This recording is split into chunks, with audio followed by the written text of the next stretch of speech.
সভাপতি প্রার্থী হিসাবে আমাদের সুমন ভাইকে সভাপতি ঘোষণা করলাম। সাধারণ সম্পাদক হিসাবে সোহাগ ভাইকে ঘোষণা করা হলো। সাংগঠনিক সম্পাদক আনোয়ার হোসেন ভাইকে ঘোষণা করা হলো। আমরা আশা করি নতুন নেতৃত্বের মাধ্যমে বনানী থানায় বিজেপির একটি বিশাল ঘাঁটি হিসাবে পরিণত করতে পারবো। আমরা সকলে ঐক্যবদ্ধ থাকবো ইনশাআল্লাহ। হিংসা বিদ্বেষ আমাদের মাঝে থাকবে না। আমি বার্তা ভাইকে বলতে চাই, ব্যারিস্টার আন্দালিব রহমান বার্তা ভাই, আপনি তাকে দেখেন, বনানী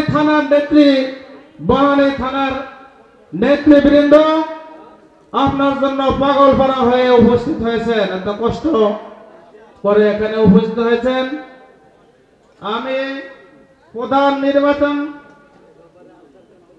উপদেষ্টা ইউনূস সাহেবকে বলতে চাই, আপনি অতি দ্রুত নির্বাচন দিয়ে দেশে সুস্থ ধারায় দেশকে ফিরে আনতে আপনি বাধ্য হন, আপনি সময় দেন। ঢাকা 17 আসনের আগামী ত্রিদশ সংসদ নির্বাচনে আমরা আপনার ভ্যানগার্ড হিসাবে ধারণ করব।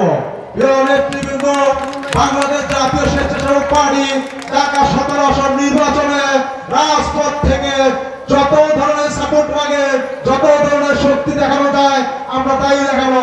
আমরা কাউকে রক্ত চোখ ফুকে ভয় পেয়ে ঘরে ফিরে যাব না, এই আশাবাদ ব্যক্ত করতে চাই প্রিয় নেতার কাছে। প্রিয় সংগ্রামী উপস্থিতি, দেশ আর দুই দিকে বিভক্ত, একদিকে শাসক আর একদিকে শোষিত।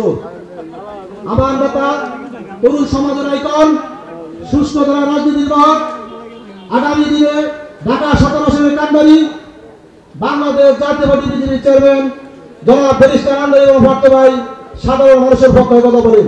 এখন শুধু আমাদের ঘরে ঘরে যেতে হবে ব্যারিস্টার আন্দালিব রহমান পার্থ ভাইয়ের বার্তা নিয়ে।